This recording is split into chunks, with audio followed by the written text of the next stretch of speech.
বাংলাদেশের মানুষের ঈমান আকীদাকে হেফাজতের জন্য যিনি বাংলাদেশের মধ্যে অসংখ্য মাদ্রাসা দিয়েছেন, তার মধ্যে সুন্নিয়তের অন্যতম একটা মার্কাজ হচ্ছে ঢাকা মোহাম্মদপুর কাদিয়া তৈয়বিয়া কামিল মাদ্রাসা।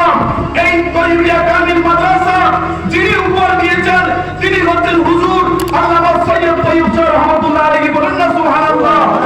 সম্মানিত হাজরিন, ঐতিহ্যবাহী হালি শহর যেটা জামিয়ার মতো কাদিয়ার মতো একটা অন্যতম একটা শ্রেষ্ঠ প্রতিষ্ঠান, সম্ভবত 2017 সালে গোটা বাংলাদেশের জাতীয় শিক্ষার মধ্যে যেটা তৃতীয় নম্বর ছিল মাদ্রাসায়ে তৈয়বিয়া ইসলামিয়া সুন্নিয়া, যিনি দিয়েছেন তিনি হচ্ছেন হুজুর তৈয়ব শাহ রহমাতুল্লাহ আলাইহি। বলেন না সুবহানাল্লাহ।